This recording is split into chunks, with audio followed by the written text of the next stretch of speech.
This is a quiet place, a break from everything loud, fast, or overwhelming. Here, you don't need to think too hard. You can listen, or just let it play in the background. No pressure, just calm. This episode is about the moon, what she meant to early humans, how we watched her, feared her, and followed her before we even had names for what we were doing. We'll move slowly through memory, through what we know and what we still wonder about. This isn't a lecture. It's a gentle walk back through time for people who are working, trying to sleep, or just need something steadied. If this helps you feel more grounded, if it gives you something quiet to hold on to, please consider supporting our channel, Ancestors Whisper, and hit subscribe to hear more stories lost in flame, bone, and shadow. It helps keep these stories going. Now take a deep breath, let your body relax, let the day go, and stay with us as we begin. Long before language, before story, before even the idea of time, there were people who looked up. They had no name for themselves or for what they saw, and yet they saw it clearly.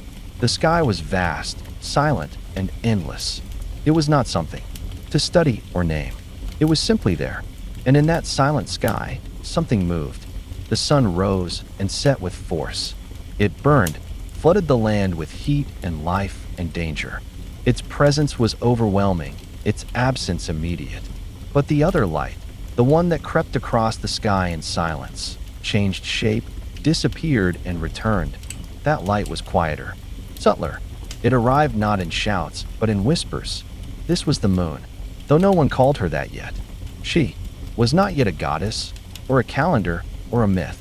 She was just a shape in the sky, a curved reflection, a pale glow, a presence, and she moved. The earliest humans, those who lived in grasslands we now call Ethiopia, in forests we now call Tanzania, in high plains we now call South Africa. They lived with no clocks, no written signs. But they watched, and what they watched became part of them. The moon's slow rise, her careful growth, her vanishing act into shadow, it became familiar. Not understood, but familiar. And that familiarity mattered. Imagine sitting beside a small fire made of dry branches and stone. Your children sleep curled beside you. Your partner returns from a long walk across the land with roots, meat, or nothing at all. Above you, the stars begin to blink through. But then, above the trees or across the plain, there she is, the first light that moved. She wasn't loud. She didn't demand reverence or praise. But her rhythm was consistent, predictable. She showed up, disappeared, returned. Not always at the same height, not always in the same shape. But she came back, and slowly, over countless generations, we began to feel that rhythm inside ourselves. Not in words, not in rituals, not yet, but in patterns, in the rhythm of waking and sleeping, in the urge to gather at night, in the timing of migrations, of mating seasons, of harvests that had no name yet. The moon was not the only thing in the sky, but she was the first thing we waited for. There is evidence in bone, in clay, in scratches on ancient stones. Marks that repeat in cycles of 28. Marks that follow the waxing and waning curves of the moon's shape. Long before we had numbers, we had these carvings. In caves from what we now call France. In cliff shelters in what we now call Algeria. Even on mammoth bones found deep beneath the riverbanks of Central Europe. The same pattern. A circle that grows, a circle that fades. Our first calendar may not have been carved with intent, but it was carved with observation. But this is not a history lesson. This is a remembering, a slowing down. The moon did not appear one night and change us. She arrived slowly, again and again. And we changed slowly, too. We began to expect her. We began to wait. We began to associate her with safety, with sleep, with shelter. Her presence told us. The night was alive. Her absence left us nervous, unanchored. Even today, our bodies remember. The menstrual cycles of women, the rhythms of tides, the pulse of animal migrations, they follow her. She is written into our blood and bone. And yet we almost never look at her now with the same kind of attention, with the same kind of awe. But in those early days, in the soft silence of evenings that held no noise but the rustle of wind or the distant howl of a predator, she was everything. There are stories told in the dark, not in words, but in looks. A child frightened by the dark may have calmed when that white glow rose above the trees. A hunter may have learned to move by her light. A gathering group of early families may have chosen to walk together only on nights when she was full. She shaped our choices without force. She governed us without speaking. And perhaps that's why she became sacred, because she asked nothing of us, and yet gave so much. The first time someone looked up and realized the moon had returned, they may have felt joy. Not the joy we speak of now, but something closer, to relief, to belonging, to knowing that at least one thing in this uncertain world would always return. And when that return kept happening, generation after generation, it became part of our inner map. A moonless night felt dangerous. A moonlit one felt safe. And so slowly, we assigned meaning, not just to the presence, but to the shape. The crescent meant something. The fullness meant something else. And soon, though not yet, we began to tell stories. But in this first age, the moon was not yet spoken of. She was simply seen. That's where all stories begin, with watching and remembering what we saw. The first light that moved gave us a place to rest our eyes, a way to mark time, a rhythm that lived outside our bodies but echoed something deep within. Even now, if you step away from the lights of cities, if you sit in stillness and look up on a clear night, you may feel it. The quiet, the rhythm, the sense of being watched by something gentle, ancient, and familiar. Before gods, before myths, before memory had shape, there was her, the moon, the first light that moved. And we, in return, moved with her. Long before stone walls or spoken prayer, there was the circle, a quiet ring of figures curled together in the night, a faint crackle rising from the middle, sparks, embers, smoke trailing up into nothing. And overhead, that pale shape, silent and watchful, moving but untouchable, the moon. Two lights, one made by us, one made by the sky. One we could hold, the other we could only follow. Fire was our first companion. It was coaxed into being from friction and breath. A rhythm of striking flint, of dried bark catching the edge of flame. It had to be fed, guarded, tended like a child. It stayed only if we were careful. The moon, by contrast, asked nothing. She gave nothing we could feel on our skin. No warmth, no crackle, no heat to cook our meat. And yet, we looked for her, even when we didn't know why. Even before, we had stories, or names, or meaning. There was something in us that noticed, that followed her with eyes like questions. She was our first mystery, while fire lit our immediate world.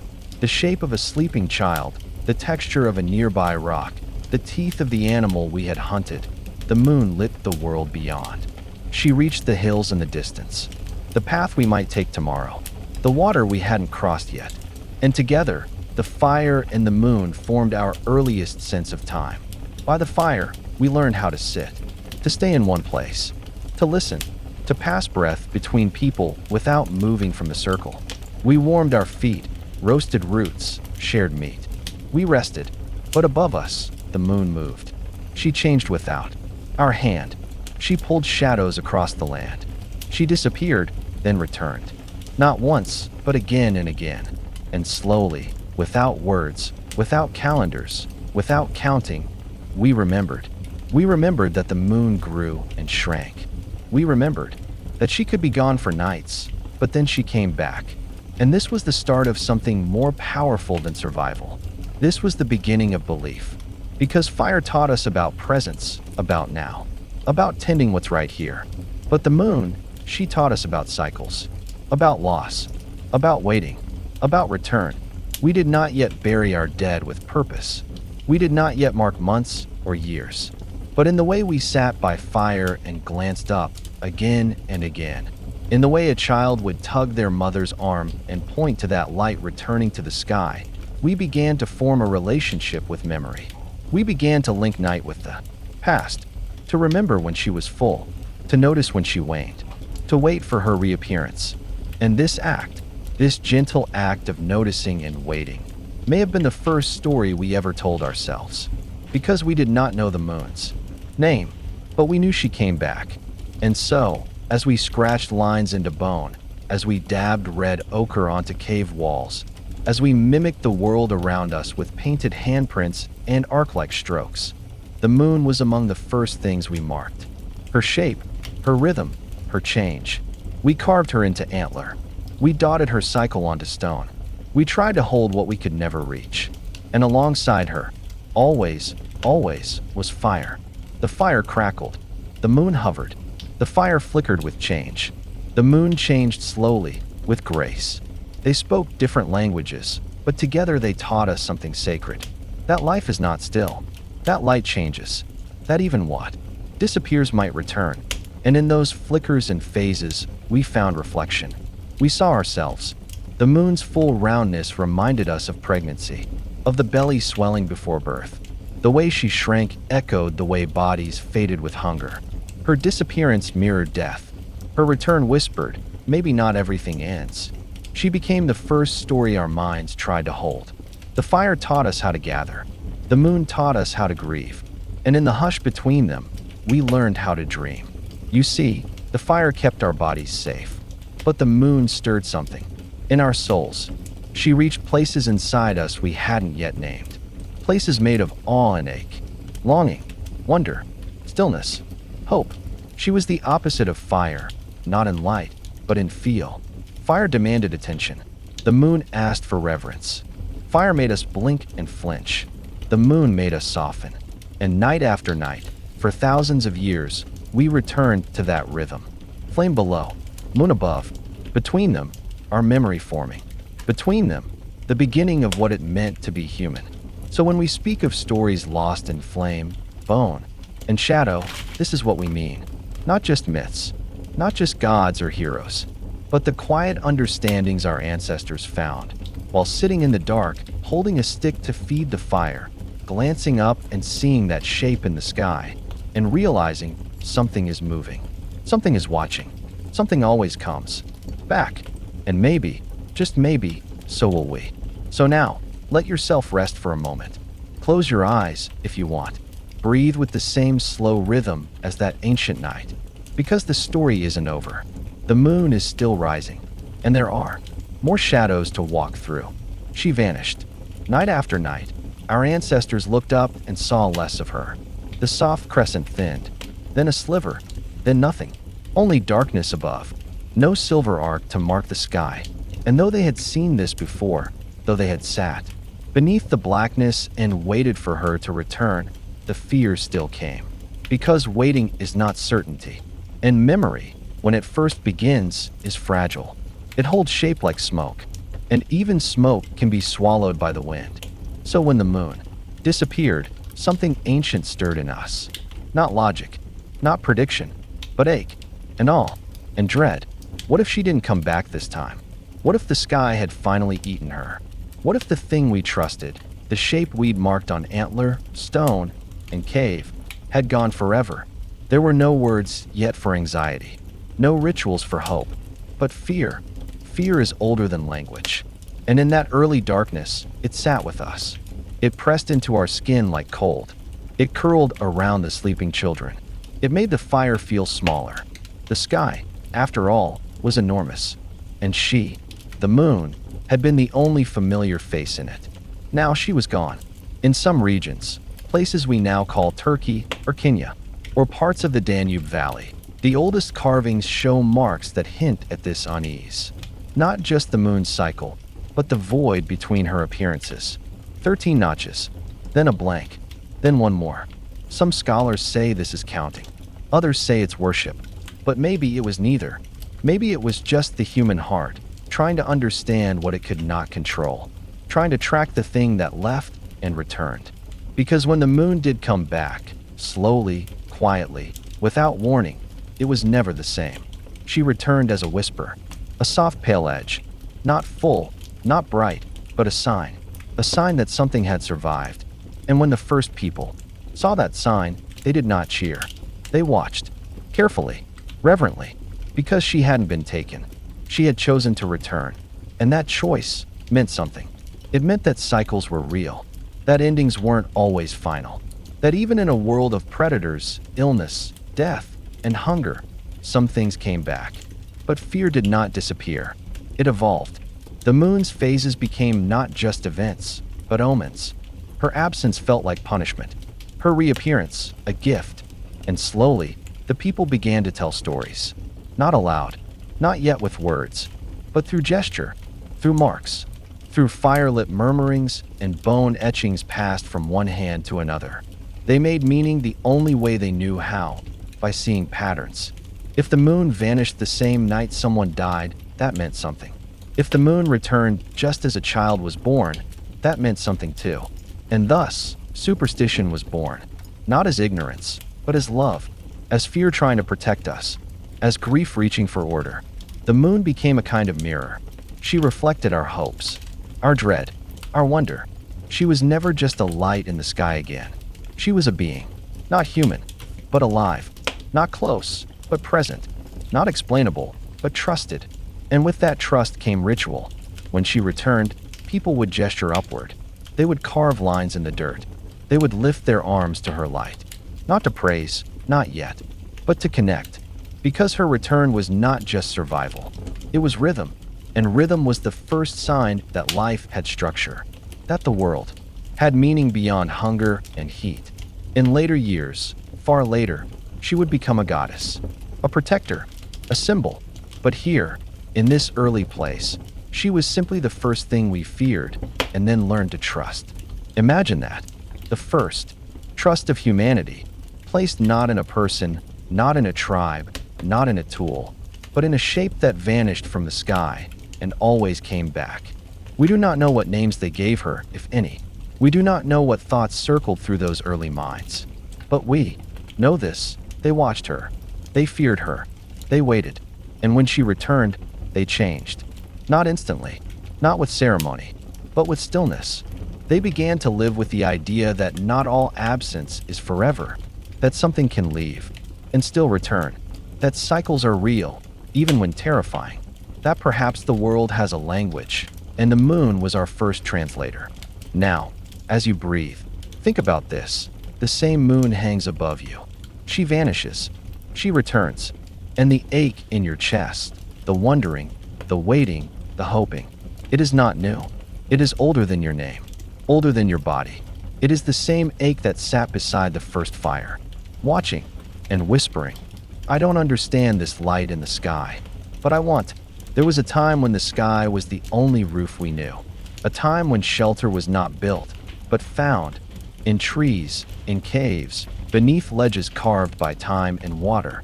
And in those open spaces, the moon was more than a light. She was a presence, a silent witness, a guardian above. But then, without warning, she would vanish. No glowing edge, no silver pull, just darkness, deep and final. And in that darkness, something shifted in us. The night felt heavier. The breath of the world slowed. We did not yet have the word abandonment, but we knew how it felt. You could hear it in the way fire crackled louder, in how mothers held their children longer before sleep, in how the woods, the water, the wind, all seemed unsure of themselves. When the moon disappeared, it was as if something in the world had paused. Not ended, but paused, like the breath between sobs, or the moment just before waking. Our ancestors, whose lives were shaped by what they could see, felt this emptiness as more than a physical absence. They experienced it in the soul, because the moon, by then, had become more than a shape in the sky. She had become a rhythm, a comfort, a pulse in the background of every night. So when she was gone, the void she left behind was not just above, it was within, and we felt that void as fear, yes, but also as longing, a reaching out for something we couldn't name, a yearning that pressed quietly against the ribs. Imagine, sitting by the fire, your people gathered close. Children drift into sleep. Elders stare quietly into the flames, and beyond the smoke, only blackness. No moon to reflect the flicker of the firelight. No shape to soften the sharpness of the stars. In what we now call Ethiopia, Early carvings on stone walls show small circles inside larger ones, as if trying to capture something missing, as if we needed to mark the shape of what was not there. Some cultures may have mourned her disappearance like death. Not a literal one, perhaps, but symbolic, emotional. She had been with them every night. She had watched. And now, she was gone. The sky, once a dome of light and comfort, had become unfamiliar again. Somewhere, deep in a valley we now call the Zagros Mountains, a mother may have whispered to her child, "She will come back." She always comes back, but did she believe it? Or was she trying to? Because when we are left in the dark, our first instinct is not always hope. Sometimes it's shame. Sometimes it's the quiet voice that says, "She's not here," because we did something wrong. And so, the spiritual void of the new moon became not just an absence, but a silence filled with meaning. Some believed it was a time to stay close to home, to keep quiet, to eat only what was needed, to not call attention to oneself, lest the darkness take notice. In the snowy forests of what is now northern Europe, early people left food outside during new moon nights, not as offering, not yet, but as apology, as if to say, if something is angry, let it be fed, let it pass us by. And in the grasslands of what is now Sudan, certain tribes would turn their faces to the ground when the sky went black, not out of fear of predators, but out of reverence for a presence they could not see. The moon's absence taught us humility. It reminded us that not all things return, that comfort is not guaranteed, that the sky does not owe us light. But in that same darkness, something else stirred, something softer, slower, the realization that darkness, too, is a kind of cradle, that just as we are held by light, we are also held by shadow. Our earliest ancestors learned to listen during the new moon, to be still, to pay attention not to what was seen, but what was felt. And what they felt was vast, a womb of stars, a night without witness, a sacred hush in which the world whispered things we could not hear in the brightness. In some traditions, new moon nights became nights of rest, of reflection, of touching the earth and saying nothing. Because even though the moon was gone, her memory was not. And memory, even unspoken, holds weight. It wraps itself around us like warmth. It says, this darkness is not empty. It is full of waiting. And so, in time, the absence of the moon became a rhythm of its own, a pause in the music of time, a stillness that taught us to value light by knowing what it feels like to be without it. This was not the kind of stillness that makes you anxious. This was the stillness of being cradled, held, not by presence, but by trust. Because in the end, the new moon was not her death. It was her breath, her exhale, a promise that she would inhale again, that she would rise again, that this, all of this, was part of a larger rhythm we were just beginning to learn. So they waited, and in waiting, they learned to hold space, to let time pass, to believe in something unseen. And isn't that what memory is? Not what we see, but what we hold on to, even when it's gone. There was a time when names were not carved in stone, not written, not passed between pages, but breathed, whispered into firelight, sung into the trees, pressed into the air between two people, then left to vanish like smoke. And in that time, the moon had names, many names, more than we can remember now, more than we can count. Some were simple sounds, soft vowels stretched like wool over a winter night. Others were deep and rough, shaped by the weight of hunger, wind, and distance. None of them were written, and that is why we no longer know them. But we can still feel them, because names, especially in the oldest times, weren't just labels. They were beliefs. They were stories carried inside syllables.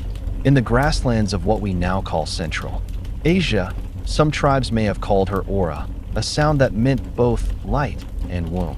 In the basin near the Congo River, they may have said ulama, meaning the watcher in the sky. In cold regions where winter stretched for months, she may have been known as Nurka, which meant the one who follows the frost. These names are not proven. They are imagined, but not randomly. They are shaped by the way early people lived, by the things they feared, by the way they saw the sky not as background, but as family. To name the moon was not to claim her.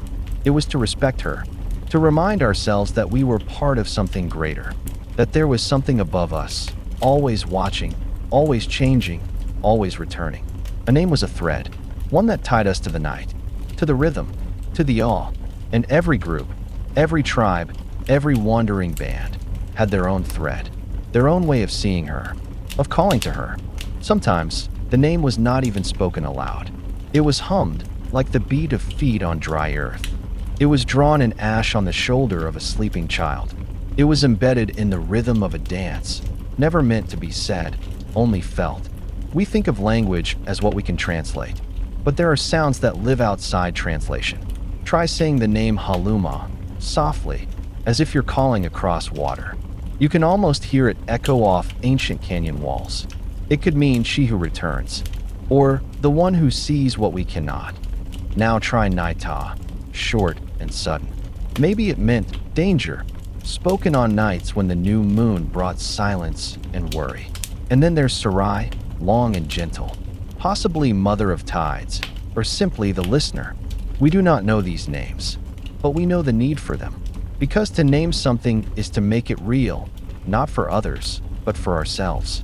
When the moon disappeared, when she shrank and slipped away, these names were not lost.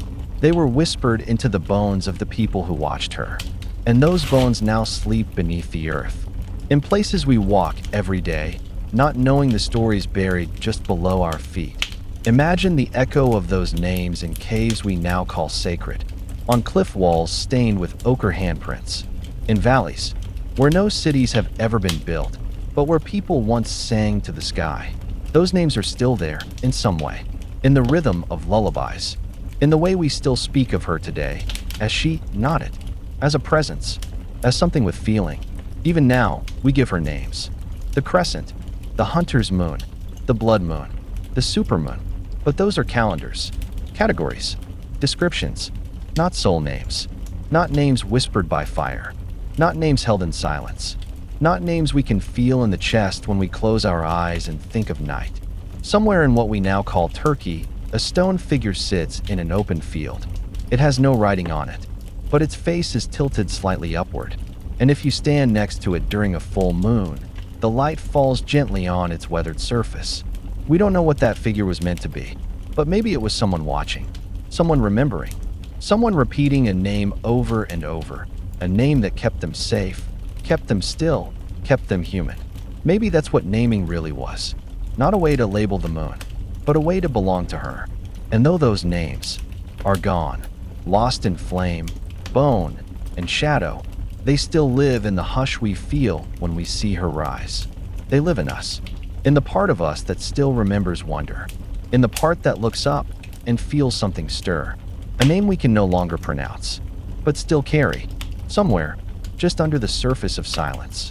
In the deep silence of prehistory, long before calendars, before charts, before medicine or myths, there was the moon. And there was the blood. Both came in cycles. Both were sacred. Both changed everything. In early human life, the body and the sky were not separate. They were mirrors, especially for women. The cycles that governed the heavens were the same that pulsed through their bodies. And those who gave life understood something that even today feels mysterious, that they were connected to something greater than themselves, something ancient, something watching. The moon changed every few nights. It grew, it shrank, it vanished, and then, as if reborn, it returned. So too did the blood.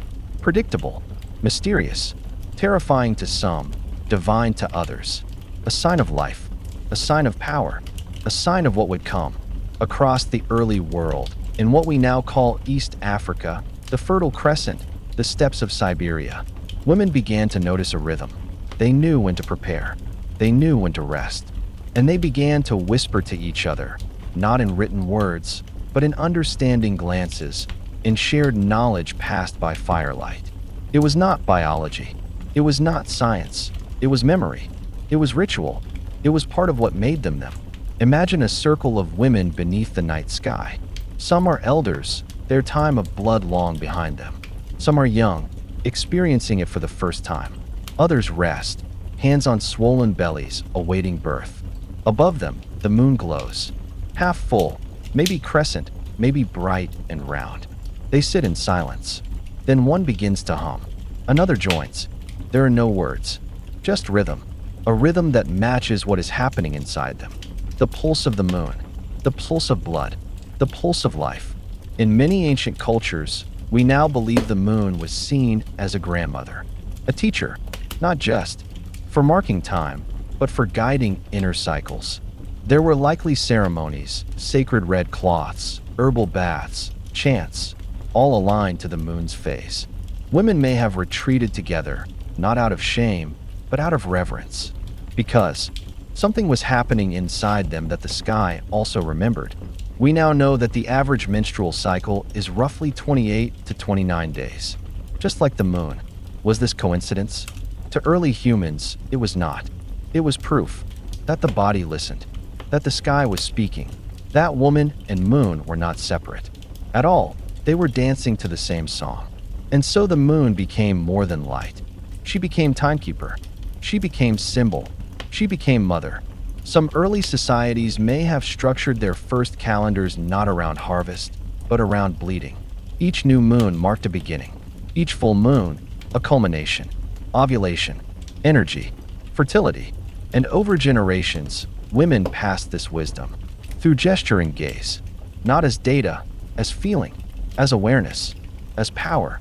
This is where stories likely began, not with heroes or battles, but with blood and light and change, with the awe of something happening inside the body and the comfort of seeing it echoed in the sky.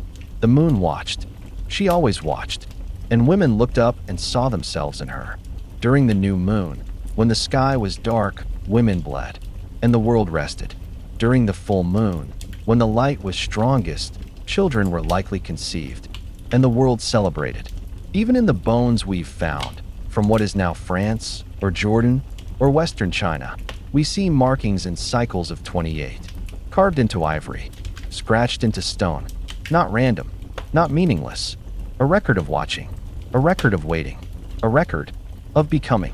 The moon gave shape to what felt formless, and the blood gave meaning to that shape. Today, we often speak of periods in terms of inconvenience, of biology, of pain. But back then, they may have been the first clock, the first connection, the first ritual of becoming. And for men, too, the moon held meaning, not in blood, but in reflection, in their mothers, their daughters, their lovers, their gods. The earliest goddesses were not crowned queens. They were carved as full-bellied women, round, soft, glowing, moon-shaped, not feared, revered. Somewhere in the red stone of what is now Spain, a figure is etched. A woman with hands raised toward the sky, the moon just above her head. No name, no inscription, but her message is clear. I carry what you carry. I rise as you rise. I bleed when you bleed. And though that image is now thousands of years old, and the language is gone, and the tribe that made her is dust beneath our feet, the moon still rises. The blood still flows. And the connection, though quiet now, still hums beneath the surface of us all. It is not superstition. It is not myth. It is memory, held in the light, and the blood, and the silence between. Water was never just water. To the first people who lived by the ocean's edge, in what is now southern Africa, the Indian coast, or along the shores of ancient Southeast Asia, water was alive. It moved with breath. It whispered with rhythm. It could be trusted or feared, and they began to notice something strange, something that happened again and again. The sea would rise. The sea would fall, not because of storms, not because of wind, but because the moon had moved. This awareness came slowly, not in charts or equations, but in feeling, in memory, in pattern. The tides were not chaotic. They pulsed like the heartbeat of the world. And when the moon rose high, the waters obeyed her. She did not crash or shout. She pulled. She tugged, gently on the skin of the sea, and it answered. To those who lived near the ocean, the moon became more than a light in the sky. She became a guide, a teacher, a walker between realms. Some may have believed she walked across the water at night, brushing her fingers across the tide, deciding who would eat, who would go hungry, which shore would be safe, and which would take your child. She wasn't cruel, just distant, just powerful, just present. Imagine standing at the mouth of a cave, one that opens onto a wide beach. You've just gathered seaweed and shellfish. The fire behind you crackles quietly, warming a small group of sleeping bodies. You step into the salt wind, and overhead, the moon is full.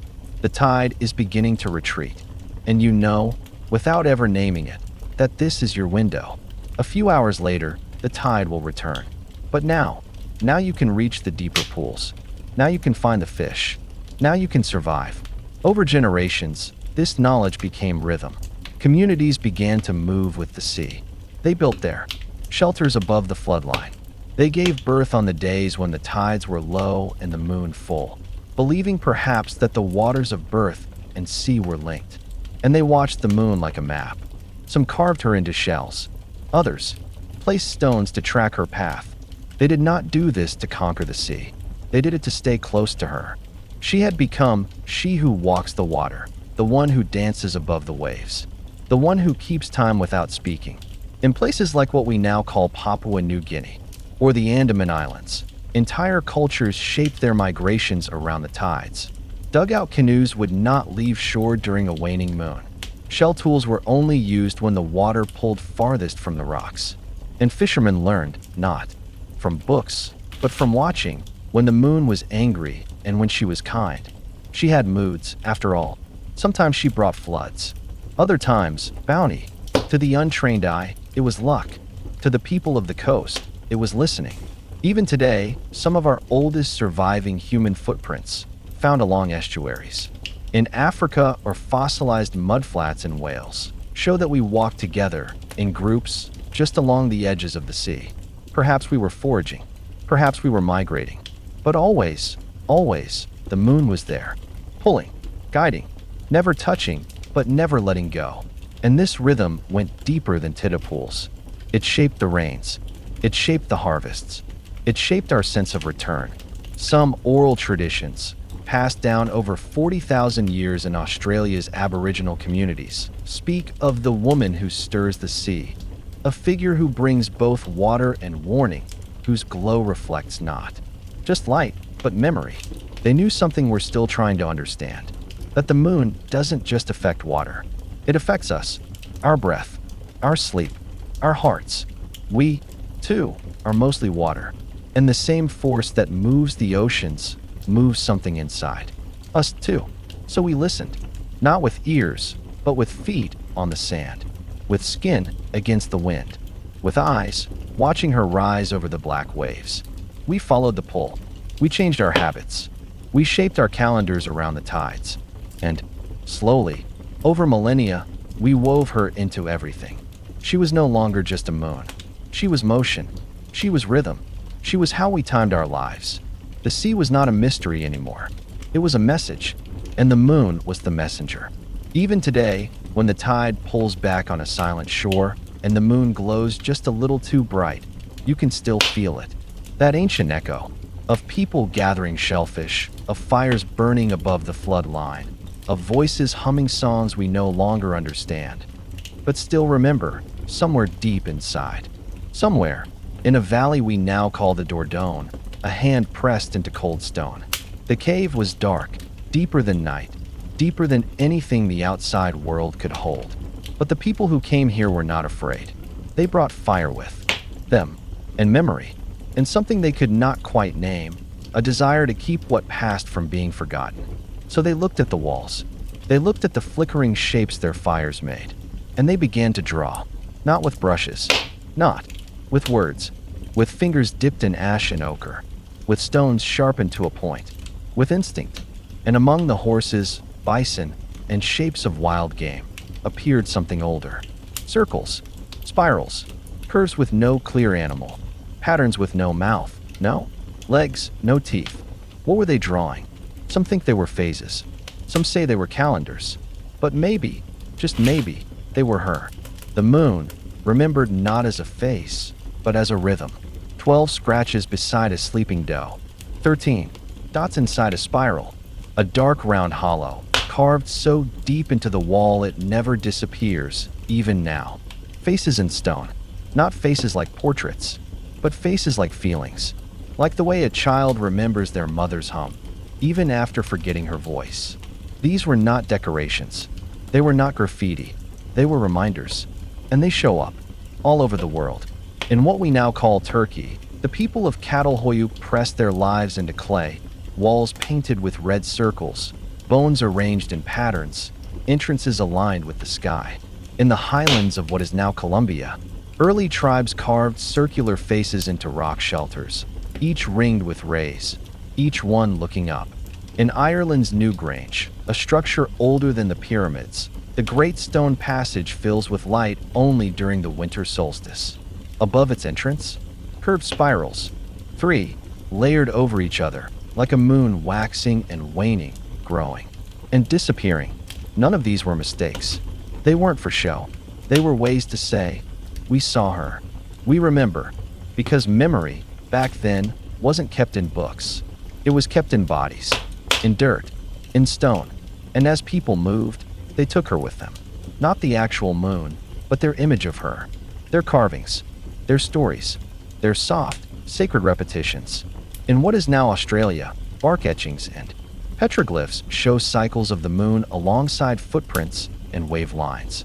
In the Americas, round stones appear near burial sites, some with slits carved through them, perhaps to let the moon see in. These markings weren't attempts to capture her. They were acts of gratitude, of grounding. Imagine sitting in a small shelter made of hide and branch. You've had no food for 2 days. Your child is sick, but outside, the clouds part, and she is there, the moon. And you remember, last time she looked like this, the rains came. Last time she looked like this, the roots grew back. So you reach for a rock.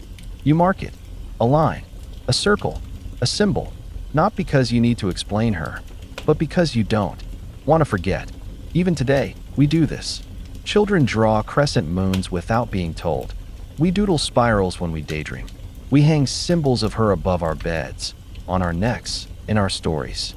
Because somewhere, buried in us, is the same instinct to keep her close, to give her a face, even if it's only a feeling, to press her into our spaces so she doesn't drift too far.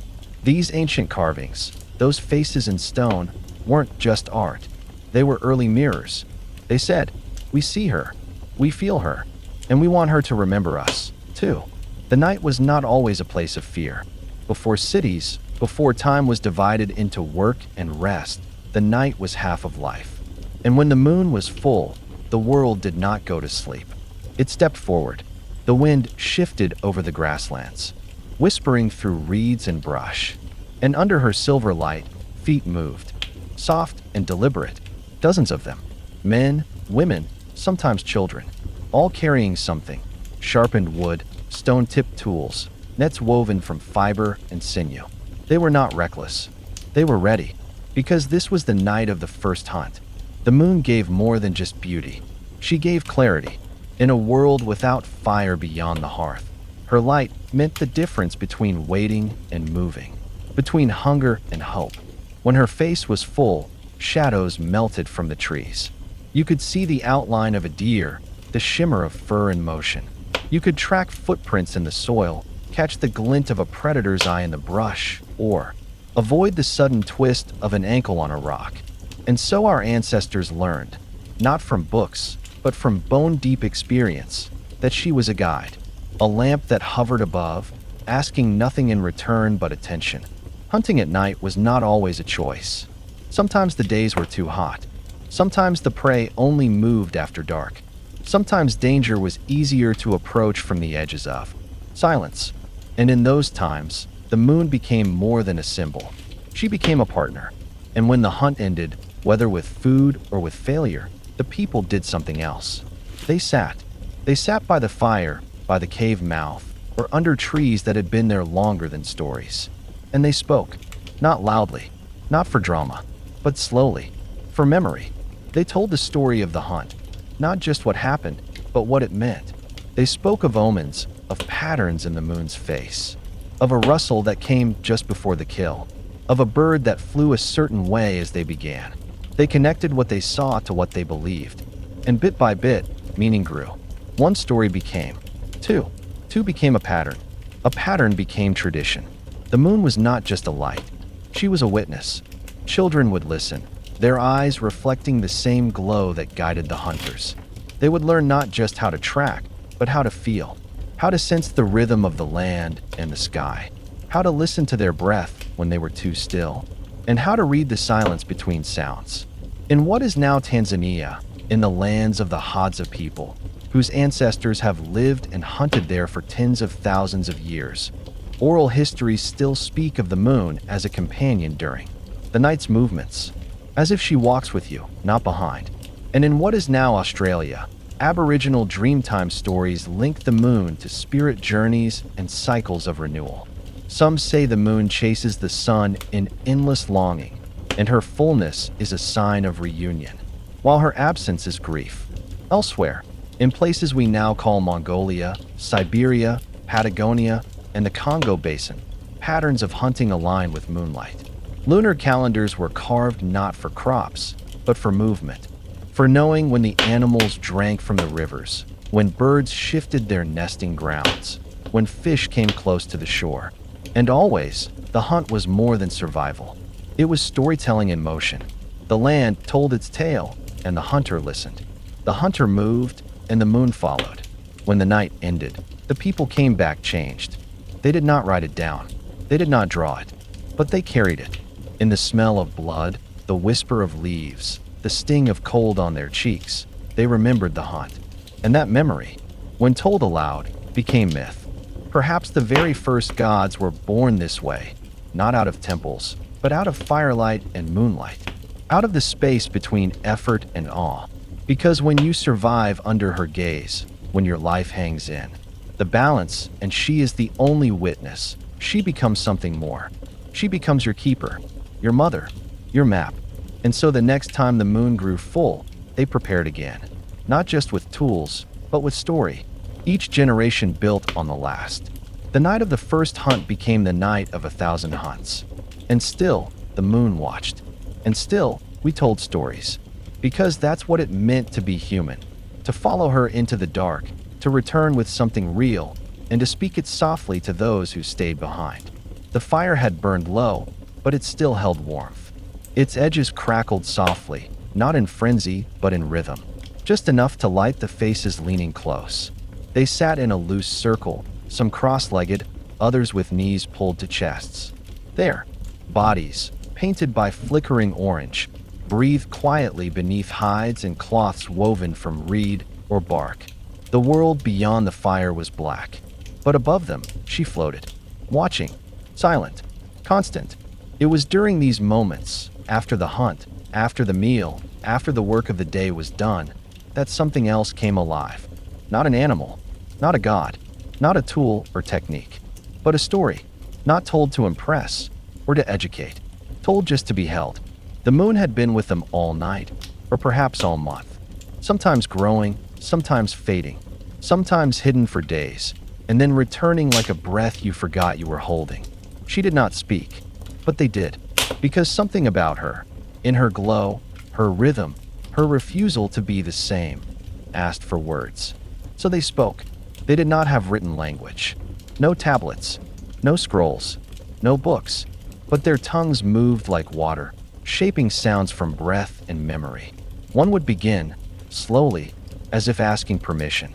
The others would lean closer, not interrupting, not correcting, just listening. The story was not judged on its truth. It was measured by its weight, how it settled in the chest, how it lingered in the bones. Maybe it was about the night the moon did not rise, and a strange howl echoed across the valley, or a time when the river glowed silver and the fish swam up to meet the hand. Maybe a child born during a full moon who never cried, or a woman who could call the rains just by singing to the sky. These were not facts. They were something older. They were patterns. Each story held a rhythm, a cycle, a soft repetition that mirrored the moon herself, waxing, waning, rising, falling, appearing, vanishing. The moon became the mirror for their inner lives, their hopes, their fears, the mystery of becoming. In many ancient groups, we now know that moon stories were passed down across centuries. Not verbatim, not scripted, but remembered in breath and tone.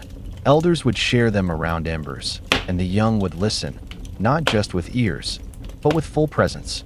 Because it wasn't just a story, it was how they knew they were part of something bigger, a world that spoke without speaking.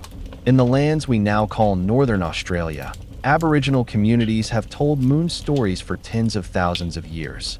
In one, the moon man Galindi was lazy, punished by his wives, rising and falling in shape as he is wounded and restored. The phases of the moon, pain, death, rebirth, are not explained, but lived through him. Elsewhere, in the highlands we now call Guatemala, the Kayish Maya whispered of Ixchel, the moon goddess of healing and childbirth, whose cycles match the body's tides. She came and went, not with logic, but with feeling. Her power was her rhythm. And in the vast steppe lands we now call Mongolia, nomadic families once gathered under round tents, swapping tales of the moon as a traveling spirit, always watching, never needing rest. Sometimes a protector, sometimes a judge. But in truth, long before any of these were named or traced, the first stories were likely simpler, softer. She was gone, and then she came back. She changed her face again last night. She was high when the wolves circled. She blinked, and the fire did not go out. And as these moments passed, story by story, circle by circle, something invisible took root. A kind of memory not tied to place or object, but to voice, to presence. A child who had never hunted could feel the pull of the chase. An elder, who could no longer walk, could still guide a group through mountains in her tale. A mother with no map could find safety for her child through the memory of moonlit paths. The story became ash, light, fragile, scattered by wind. But it clung to hair, to skin, to the folds of fur and cloth. And as long as the fire burned and the moon watched, the story found its way back. We do not know the exact words they used. We do not know the tone, or the phrasing, or the precise beliefs that bloomed in the warmth of those flames. But we know the pattern, because we still do it. We still gather. We still light fires. We still speak under the moon. We still tell each other stories that aren't quite true, but feel right. And in doing so, we return to that first circle, that first hush, that first sharing. And perhaps, in those quiet moments, the moon smiles, not because she understands, but because she remembers. They didn't have maps, no drawn lines, no names for borders, no north or south, east or west. And yet they moved with purpose, with rhythm, with memory drawn not on paper, but across the sky. The moon was not a guide in the way stars are for sailors. She didn't point, didn't chart, but still, our ancestors moved beneath her light, and something deep inside them listened. In what we now call Northern Africa, long before the Sahara was a desert, nomadic families began their slow walk northward. They followed the rains. They followed the herds. But they also followed her, the moon, not as compass, but as companion. She came and went like the waters did, like food did, like seasons. She was dependable but never static. Each time she returned full and bright, something awakened in them, a sense that it was time to gather, time to leave, time to look for something better. Across what is now known as the Levant, early humans began their slow spread through the Fertile Crescent. They moved from valley to valley, river to river, and under the waxing moon, they waited. And when she waned, they packed. And when she vanished, they moved. There was no rule written in stone, but their bones remembered. We know now, through studies of early migration, that human movements often clustered around lunar cycles. These weren't precise calculations. These were patterns felt through generations. Children learned it from watching their mothers. Young men from listening to the elders. The moon, they were told, would return, and when she did, she would light the way. Imagine a group of 20 moving quietly through a forest in what we now call France. The leaves are thick. The night is heavy, but up above, a silver sliver grows brighter each night. They know when she's full, it's safer to travel. You can see further. The predators keep low, and food, roots, mushrooms, small game, shines clearer beneath her light. They do not speak of navigation, they speak of knowing. The moon did not tell them where to go. She reminded them of when it was time. Further east, in the steppes we now call Kazakhstan, nomadic groups moved between mountain pastures and lowland rivers. Their lives were cyclical. So was the moon. Every migration was not just physical, it was emotional. It was spiritual. When the moon was high and round, they gathered stories. When she thinned, they released. Her disappearance meant change. Her fullness meant return. These rhythms weren't just practical. They were sacred. They believed the moon saw them even when they felt invisible. When their numbers were few. When their children cried at night. When they lost a member to hunger or cold. She rose anyway. She came back anyway. She reminded them that movement wasn't abandonment, it was renewal. In the lands we now call the Pacific Northwest, indigenous peoples later told stories of the moon as the one who whispers to the tide. She doesn't push, she calls. And that's how our ancestors heard her too, not as a command, but as a calling, a nudge, a quiet return to rhythm. Sometimes they stayed in one place until the moon told them otherwise. A bad harvest, an illness, a silence in the forest. And then, on a night when the moon was watching, someone would say, "It's time." And everyone would understand. We think of ancient migration as reactive, chasing food, escaping cold. And it was. But it was also emotional. It was about when it felt right, when the land no longer spoke, when the moon lingered too long in the same spot, or disappeared too suddenly. These weren't signs. They were feelings, felt deep in the chest, passed down like a recipe without ingredients. The moon made space for uncertainty. She didn't demand certainty. She allowed them to move without needing to explain why. That softness, that allowance, was something only she could offer. They didn't always make it. Some paths ended in riverbeds, in cliff edges, in snow. But even in loss, the moon rose again. And those who remained would wait for her. They would bury their dead under her light. They would say a few words, and they would move on, not just to survive, but to remember. Because to move with the moon was not to flee. It was to follow the pulse of something older than maps. To trust that there was a place worth finding. That there was always something calling them back. And so they walked. From continent to continent. From grassland to canyon. From river mouth to high desert. Not lost. Not wandering. Just listening. And above them, unchanged through ice and heat, silence and thunder, she watched. Not to judge, but to witness. And in their hearts, they whispered. What we still whisper today, she's here. So we go. The first time we buried someone, we didn't do it out of fear. We did it because something inside us said, this mattered. It wasn't just about keeping animals away or stopping the smell. Those are reasons we give now. But back then, before belief had names, before ritual had form, there was simply a pause. A moment where the body no longer breathed, and those left behind stayed still. And above them, the moon watched. Always, the moon watched. In what we now call the Danube Basin, archaeologists found the graves of children, small, fragile skeletons, curled in fetal position. Around them, traces of red ochre. Stones placed not randomly, but gently. They weren't just hidden beneath the earth. They were returned to it. The way seeds are. We don't know what words were said, but we know it happened under the night sky. And we know the moon was there. The moon was the only constant witness. When nothing else made sense, she was above, present, untouched, watching. And in her light, we laid down the people we loved. Grief didn't have language, but it had rhythm.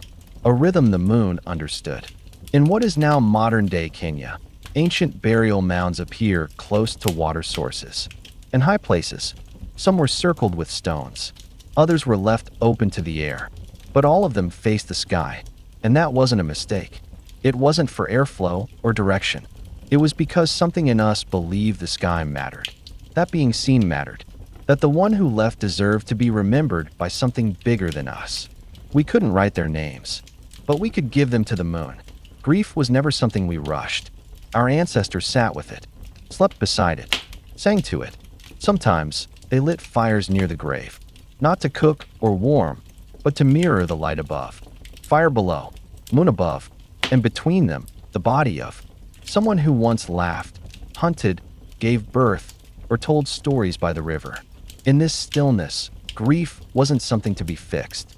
It was something to be held. Some groups began marking burial sites with carvings, spirals, lines, shapes we still don't fully understand, but always circular, always lunar, a symbol of return, of continuity, of something that doesn't end. In what we now call Turkey, the site of Cradled revealed shrines and homes, walls painted with red and white, skulls of ancestors kept under the floorboards near the sleeping space. Imagine that. You slept above the bones of your grandmother, and the moonlight poured in through the cracks in the roof. It wasn't morbid. It was memory. It was connection. It was she was here. It was we remember. And above it all, the moon kept time. Not with numbers or clocks, but with phases, with rhythm. When the new moon came, they whispered to the dark. When the full moon rose, they sang or stayed silent. But either way, they never forgot that someone had left and that they were still being watched over. Even in death, they were not alone. Later, when burial rituals became more formal, we began to associate the moon with spirits, with the afterlife. We told stories of the soul rising, or the moon cradling the dead. But even before the myths had shape, the feeling was there. The feeling of being seen in sorrow.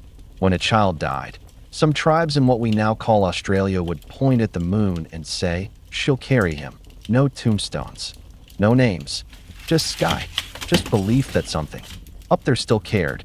The moon was not a god. She was a listener. She didn't punish. She didn't speak, but she stayed. And sometimes that was enough. To bury someone under her light was not an ending. It was a handing over, a way of saying, we can't hold them anymore, but maybe you can. Grief became a bridge between the living and the sky, and the moon stood at the center of it, not to answer, but to receive.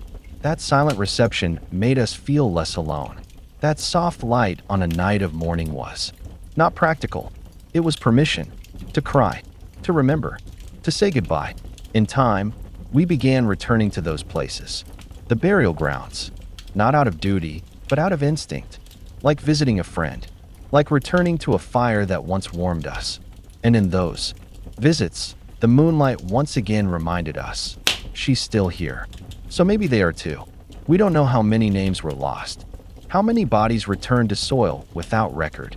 But we do know this, they were seen, they were mourned, and they were placed beneath a sky that remembers what we forget. And she, the moon, looked down, quiet, steady, and eternal. They say we built with our backs, but it was our rhythms that shaped the earth. Long before the wheel, before maps or written lines, there were circles. Quiet, deliberate circles of stone, bone, and soil, set into the land like slow breathing. Not drawn for function, not raised for war. These were not shelters or walls. They were reminders that the world was round, that time moved like a loop, and that the sky above had a pattern worth following. In what we now call Ireland, the stones of Carrowmore rise from the soil like quiet ancestors. Megalithic tombs, circles within circles, facing specific points on the horizon where the moon and sun rise at certain times of year. These weren't accidents. These were memory turned into shape. Earth aligned with sky. In parts of Scotland, the Clava cairns rest in silence, still echoing the alignment they were built with. Some face the setting moon at winter solstice. Some align with the lunar standstill, a cycle so slow it takes nearly 2 decades to return. That kind of waiting requires faith, or something older than faith, a deep trust in the sky's return. They didn't just place stones. They placed intention. They placed grief. They placed hope. And they placed all of it in rhythm with the moon. Graves, too, were not scattered randomly. In parts of Eastern Europe, Neolithic burials begin to show patterns, bodies placed on their side, facing east or northeast. Some face the point where the full moon rises closest to winter. It may seem small, but when you sit with it, you feel the care, the desire to connect the end of life to something eternal, something that returns, because the moon always returned. To lie with her in view was to rest in a rhythm bigger than death, Over time, we began building not just in circles, but in layers. Rings of standing stones with paths leading inward. Henges, cairns. Circles meant not just to mark, but to invite, to gather. Some were used for ritual, others for silence, but nearly all were timed. Timed to the turning of light, timed to the whisper of the moon's orbit. In what we now call France, the site of Karnak stretches with over 3,000 stones. They stand like frozen waves, rows and circles, marked not just by direction, but by celestial timing. The moon at midsummer, the moon at harvest, the moon when a child was born, the moon when someone was laid down for the last time. Some of these circles were used for burial, some for stories, some we still don't understand. But in all of them, there's the curve, the echo of the sky, the idea that space, like time, should move without corners, without endings, because a circle brings you back. Even when someone died, even when the fire burned low, the circle remained. The moon taught us that endings were temporary, that even in darkness, return was possible. So we carved her cycle into the land, into rock, into the bones we buried and the rituals we performed. In what we now call Turkey, the ancient site of Göbekli Tepe is older than the pyramids. There, circles of T-shaped pillars stand in layers, carved with animals and symbols. No writing, no explanation, just presence, just rhythm. Scholars debate what it meant. A temple? A gathering place? But look at the placement, and you'll see lunar alignments. Look at the carvings, and you'll see cycles. We didn't have calendars. We had memory. We didn't have clocks. We had the moon. And so, we built by her. Not just graves and monuments, but movement. Entire migration paths followed the tides she pulled, the shadows she cast. Ritual gatherings were timed to her full bloom, to her vanishing. In parts of Africa, early rock circles served as both observatories and sacred spaces, set by generations who remembered her shape, even if they no longer had words for why it mattered. It always mattered, because the moon gave us permission to grieve, to wait, to hope, to return. Even the bones we placed in the earth, carefully, with pigment, with gesture, were part of the design. Some sites reveal skulls turned upward, toward the sky. Others show entire families placed in circular formation, as if to say, even in death, we remain connected. Circle upon circle, bone and earth, stone and sky, memory and moon. They are all parts of the same rhythm. And the moon, always the moon, watched quietly from above, her light touching every stone we raised, every grave we dug, every hand we reached across generations. Before the world was divided into nations, before we called the sky a calendar or carved names into stars, there was a figure, quiet and watching, older than worship, older than myth. She was not sculpted to be admired, not feared, not adored. In temples with pillars and chants, she was known through breath, through soil, through the silent way the land lifted and curved. She was the woman in the hill. To those who came before history, before alphabets, she was simply presence, a fullness, a rhythm, not a god, not a mother, but something in between, a shape we recognized before we had the words for why. The moon, too, was a shape, always changing, yet always returning. And in her phases, in her soft silver rhythm, the people saw a mirror, in the bodies of women, in the bellies of the pregnant, in the swell of rivers and the quiet return of tides. Somewhere in what we now call the Balkans, near streams and valleys long forgotten by maps, archaeologists found her, though they didn't know it. Small figurines, wide hips, no face. They weren't decorative. They weren't portraits. They were echoes, the clay memory of something sacred. Some were buried beside infants, some near women who had passed in childbirth. Others rested under stones aligned with the moon's rise.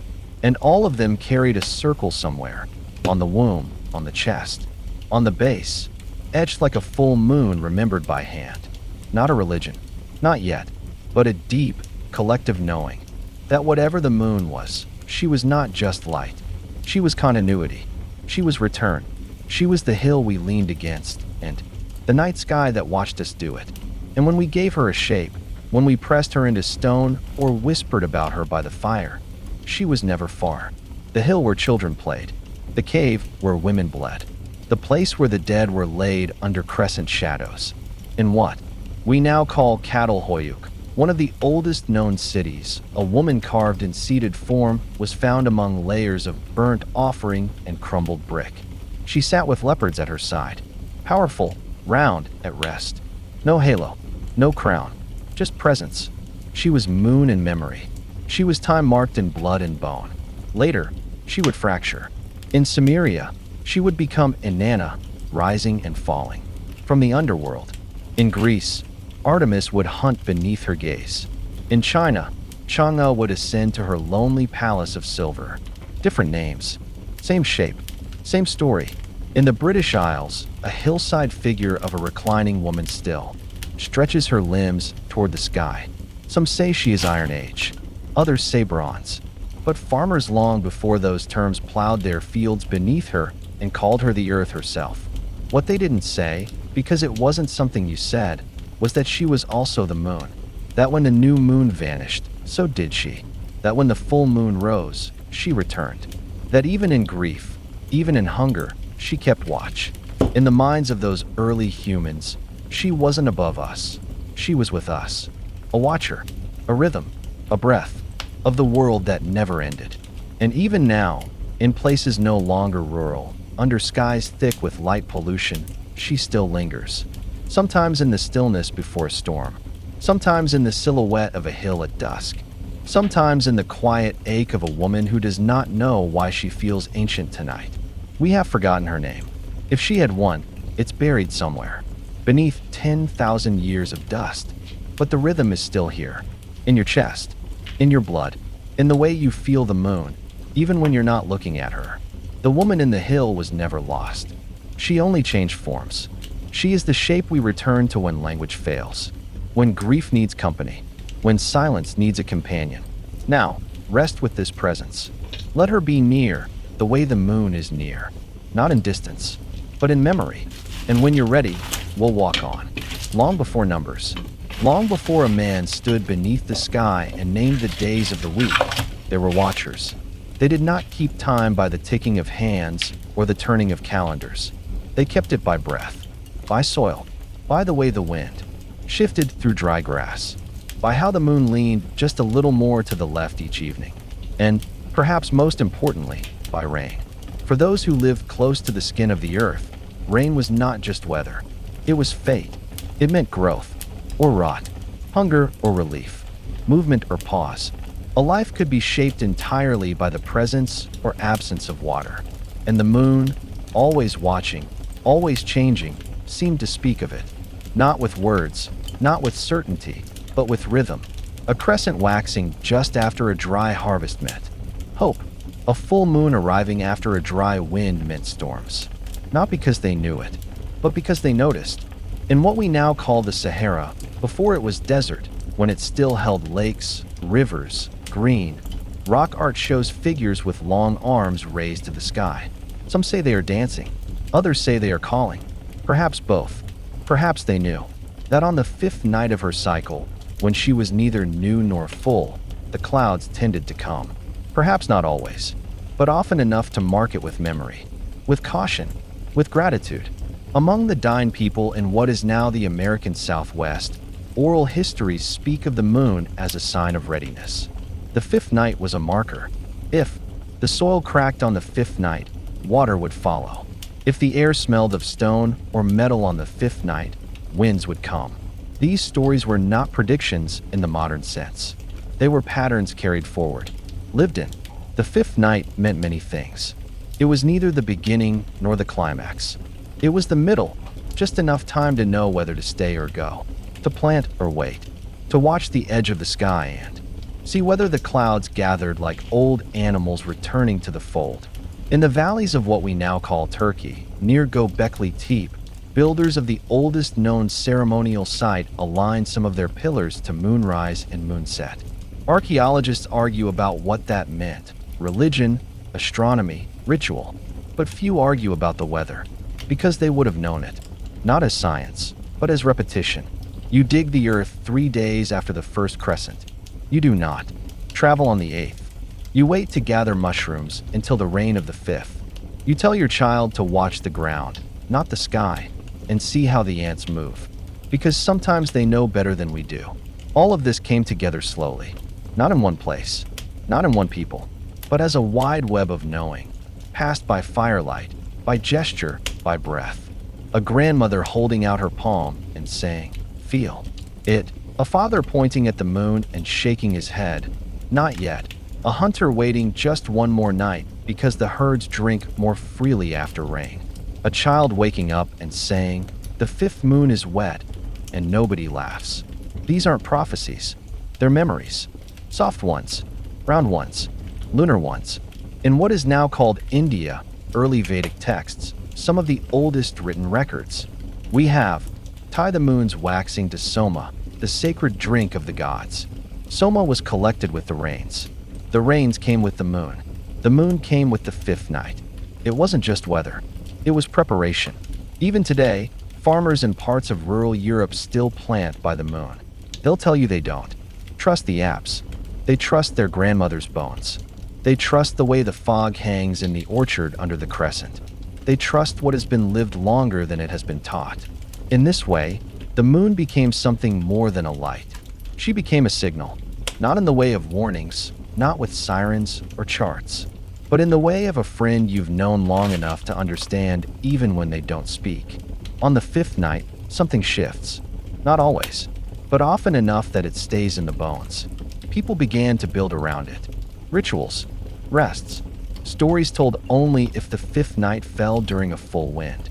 Dances performed only if the fire cracked 3 times beneath a half moon. And with it came trust, not in knowledge, but in rhythm. The kind that makes you sit still just a moment longer. The kind that makes you look up, feel the breeze on your chest, and think, maybe tonight. That's what rain on the 5th night meant. Not certainty, but a rhythm remembered in the body. And maybe, tonight, you feel it too. A calm behind your eyes. A soft pause in your breath. As if something old and gentle just passed over the roof. There are moments in our long memory when the moon meant more than comfort, more than rhythm, more than prediction. She became a signal of movement and sometimes danger. When the sun slept, the world changed. The air cooled, the shadows stretched, and where the firelight reached no further, there was moonlight. Silver, pale, soft enough to see, but not enough to reveal everything. It was under this light that people walked. Quietly, carefully. They crossed valleys, stepped through forests, followed rivers. Not just to hunt or gather, but to find others. Other voices, other families, other strangers. In the beginning, the world was not divided by maps. It was divided by memory. You knew your stream, your trees, your sounds. You knew the footfall of your brother, the call of your child, the hum of the bees that circled your camp. And anything that wasn't that, anything unfamiliar, brought both wonder and fear. So imagine, you're walking under the moon, your feet in the cool mud of what we now call the Danube Basin. The forest breathes slow around you. You're carrying something, food, or news, or just the urge to move. And then a sound, not an animal, not wind, not yours. Another footstep, another figure, not hostile, but not known, not kin, but not predator. This is the moment the moon watched again and again across 1,000 generations. The meeting of tribes, the approach of strangers, not with war, not always, but with caution. And the moon, she lit the space between. They say that the glow of fire is tribal. It draws people inward, but the glow of the moon is universal. It pulls people out of the caves, out of the circle, into the paths between stories. And that's what these encounters were, paths between stories. One group had their words, their gods. The others had theirs. But the silence under moonlight was shared. In what we now call Northern Australia, rock art suggests ceremonial gatherings held only under full moons. Some believe they were for trade, others for song. Still others say they were for walking, the long walk between water holes, between stories, between people, and always the moon above, watching, bringing enough light for the road, but never quite enough for full certainty. In the Amazon, elders still speak of moon roads, unmarked paths only taken at night, when the moon is high and the jungle is calm. These are not shortcuts. They are tests. You walk them if your heart is steady. You walk them if your intention is good, because you might meet someone, and you might not understand their tongue, or their dress, or their eyes, but the moon will see you both, will cast no shadow darker on one than the other. And in that equal light, sometimes trust can begin. In ancient Anatolia, at the edge of what is now modern-day Turkey, there are symbols carved into bone and stone that show two hands reaching toward a central circle. Some call it a sun, some say it's a shared hearth, but others, quiet ones, believe it's the moon, and that those hands, they are strangers meeting, sharing food, exchanging breath, speaking without knowing each other's names. There is something about the moon that softens the sharp edges of fear. It doesn't eliminate it, but it changes the texture, makes it quieter, more patient. Not all encounters were peaceful. We know this. Bones tell us. Spears buried in earth tell us. But so do seeds traded across continents. So do stories with shared words. So do children born of blended lines. The moon was present in all of it, as if she were the great witness to our cautious approach, to our open palms, to our hesitations and hopes. Even now, we feel it. You walk outside at night, see someone across the field, under the moon, and you don't wave immediately. You pause. You wonder. You watch. Then maybe you smile. Because the moon makes it feel safer to do so. And maybe that's the point. That before we spoke the same language, before we carved names in stone, we shared light. We looked up and saw the same white arc, the same slow drift, the same reminder that we are not the only ones awake. So under moonlight, strangers became stories. And some of those stories turned into friends, into family, into future. Let that sink in softly. Let it rest beside you. There is a moment in nearly every early life, before language, before memory takes root. A moment in the quiet night, when a small hand rises and points upward. No one taught them to do it. No one said, "Look," but still they do. A child barely walking, wrapped in fur or cloth, crawling near the fire or swaying in a mother's arms, suddenly stills. Their eyes rise. Their fingers follow.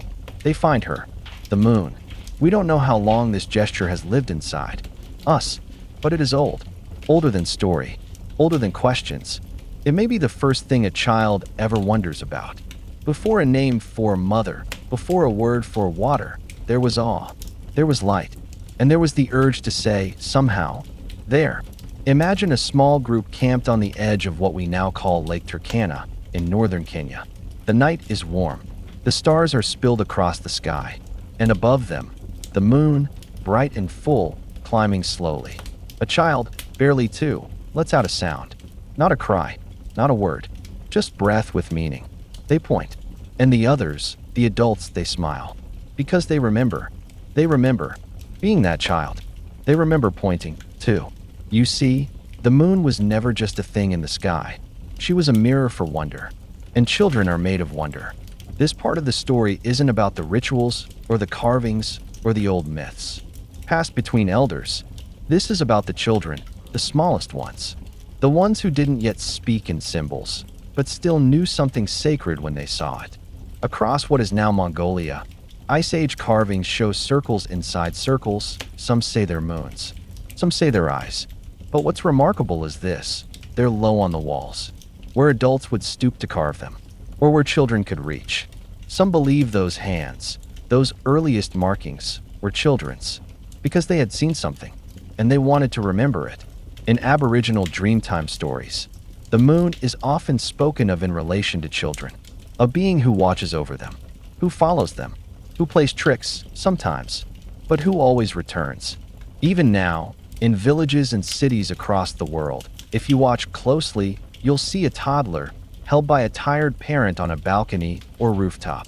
You'll see a small finger point, a wide-eyed gaze, a smile. It's the same gesture, repeated, through time. Why? Perhaps because children are new here, and the moon is one of the first things they meet that does not ask for anything. It does not speak. It does not move fast. It does not disappear when they look away. It stays. And in that staying, children feel safe. They feel seen. There is a theory among those who listen more than they explain. That awe is not taught. It's remembered. That children carry echoes of things long past. And that pointing at the moon is not discovery, it is recognition. They already knew her. Before they were born. Before they arrived here, through breath and blood. And so they point, as if to say, I know you. In a cave near what is now Asturias, Spain, there's an ancient piece of ochre-stained wall. Faint lines. Fingers. Some believe the smallest prints match those of a 3-year-old. No one knows what they were reaching toward, but the prints face upward. It's not proof, but it's enough. Because this is not a story of facts. This is a story of recognition. Of what children carry without knowing. Of what they remember, before they remember. And maybe it matters because those same children, they became the ones who sang, who carved, who walked moonlit paths, who buried their own. But it started here, with awe, with silence, with a soft finger in the dark, pointing upward. Let that settle gently beside you. It began slowly, not with malice, not with arrogance, but with need. The need to pass things on, to explain the patterns, to hold what could not be held, in stories, in stone, in words. The need to turn experience into memory and memory, into something that could survive the night. And so we named. The moon, once only watched, only felt, began to take on names, faces, and meanings. Before that, she was simply there, a companion above the fire, a silver presence walking through the sky. No name, no ownership, no need to explain, just rhythm, just return. We followed her not because we were told to, but because our bodies moved with her. Because when she was full, we gathered. When she vanished, we waited. And when she returned, so did our breath. But something changed when we began to speak in symbols. When language itself, the beautiful, dangerous tool, began to shape the way we remembered. In time, we no longer said, she has come back. We said, Luna has risen. Celine is watching. Kansu rides the sky. Chang'a weeps from above. Each name, poetic as it was, made her a character in our stories, not hers. And in doing so, we slowly forgot how to be quiet in her presence. The moon was no longer a rhythm to respond to. She became a myth to repeat, a goddess to please, a god to fear. In Sumer, in the lands we now call southern Iraq, scribes pressed crescent shapes into clay, naming the moon god Nana.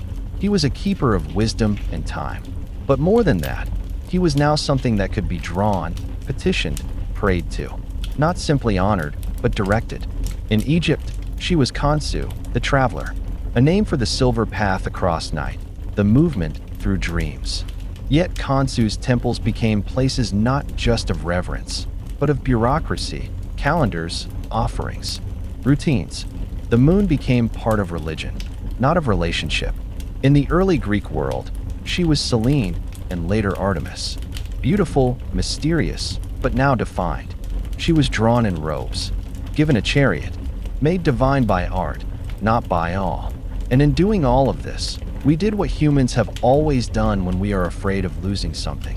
We tried to own it, to trap it in words, to assign it meaning, to hold it still. And that is the paradox of naming. Names help us remember, but they also make us forget. Because before we called her anything, the moon was something we experienced with the whole body, with the skin, with silence. You didn't need a word when you stood at the edge of a cliff in what we now call Brittany and saw her rise over the sea. You didn't need a myth when your daughter's bleeding aligned with the waxing night, and you both just understood. But names became necessary. Civilization was growing. Cities, temples, contracts, trade routes, and star maps. Suddenly, the moon needed to be a date, a calculation, a sign. We built stone calendars and tied her light to harvests, to marriages, to rituals carved in bone. We stopped watching the moon and started tracking her. In Ireland, people once dug deep passage tombs aligned perfectly with the winter moonrise. They did not inscribe her name. They built her into silence, into alignment, into architecture. But centuries later, The same culture gave her faces and stories and words. They called her Aryan Rod, Silver Wheel. They made her a goddess of fate and children and stars. The myth grew, the quiet faded, and still, she moved. The moon kept her rhythm, indifferent to the symbols. She still cast silver over forest. Trails, still pulled the tides in the Bay of Bengal, still marked the passing of months in red deserts and frost-bitten tundra. But in our hearts, something loosened. We no longer sat quietly under her, palms open to her light. We asked, instead, what does she mean? What is she for? And in asking that, we turned away from the thing itself. There is nothing wrong with story.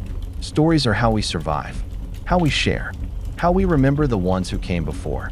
But there is a difference between a story that emerges from mystery and a story that tries to replace it.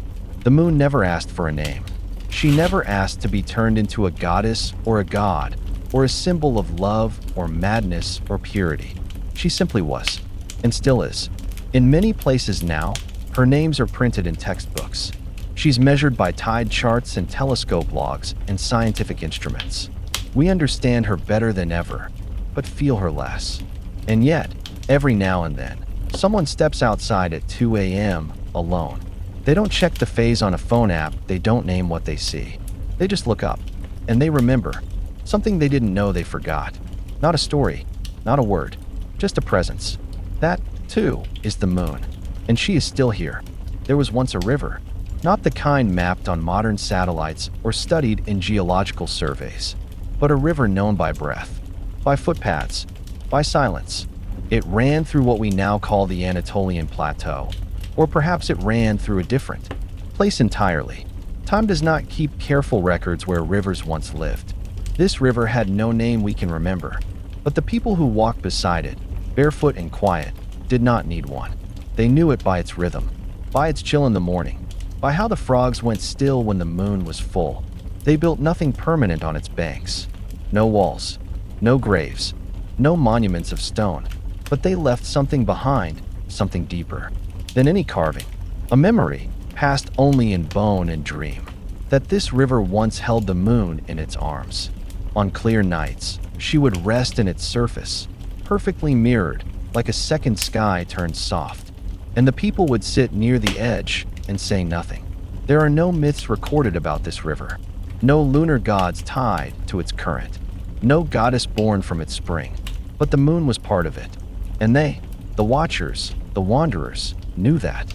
They knew that when the moon rose in silence and touched the river, something sacred was happening. Not ceremony, not ritual, just return. A cycle, a rhythm beyond words. The river is gone now. Not buried, not destroyed, just gone. Some say it dried in a great drought, sometime after the Younger Dryas. Others believe it was never one river, but many. Or maybe it was never a river at all, just a memory, passed down so many times that it smoothed itself into a single path. But still, something remains. You can stand in the place it might have run, a cracked basin, silent except for wind, and still feel it. Something old, not the ghost of water, but the echo of reflection. It is not about what the river carried.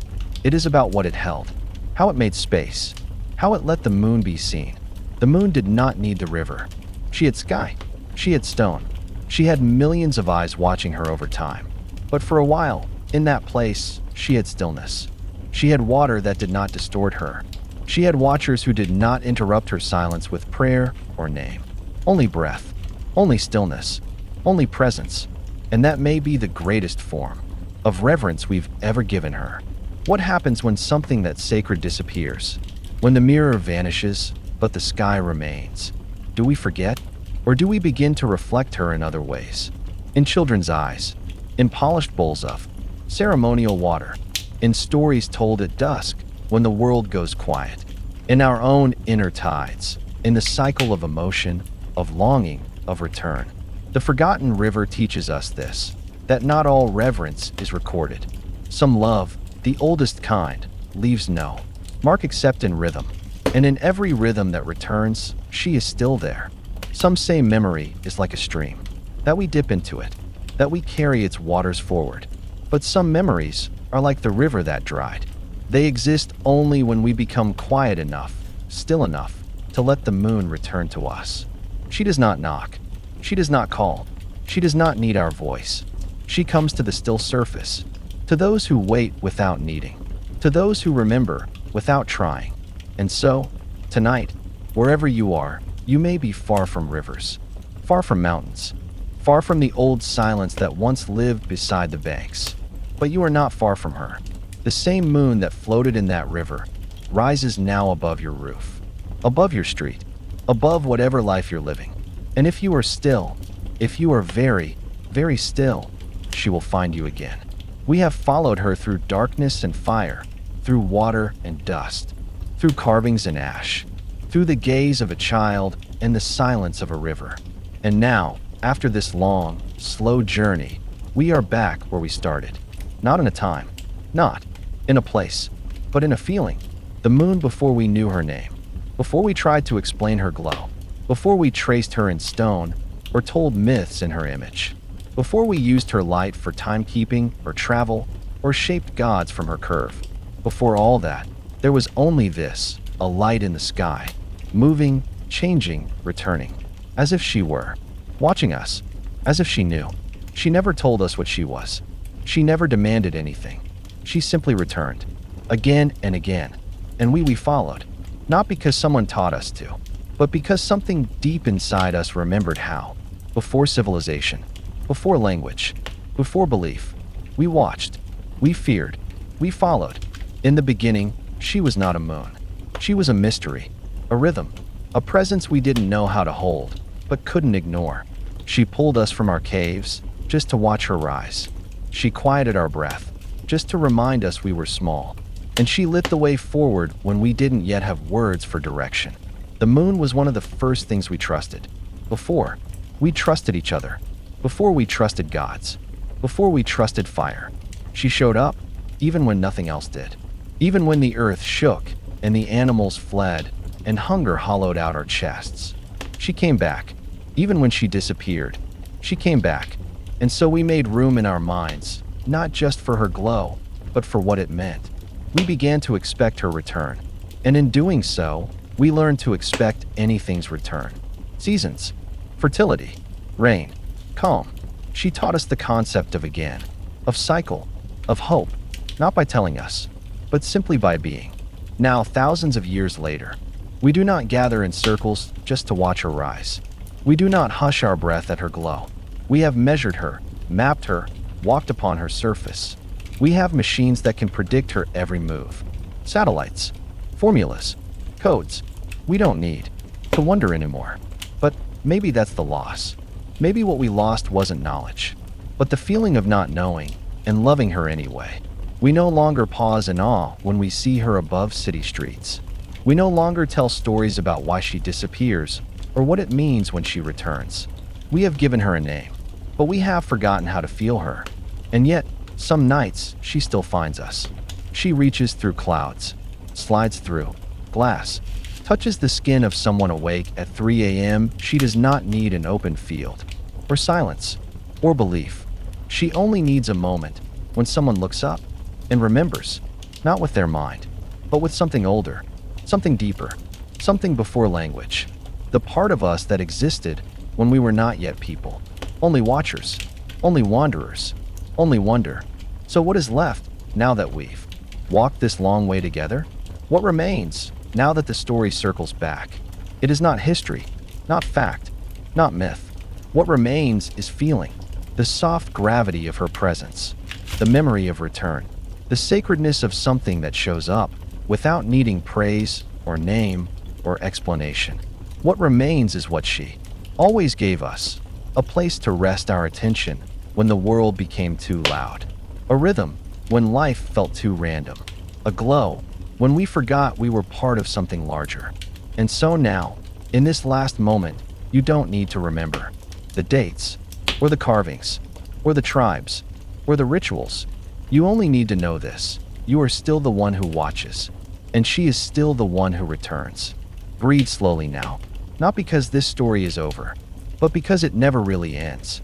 You carry it with you, in your quiet, in your stillness, In your next glance up at the sky, she is there, the moon, before we knew her name, and she always will be.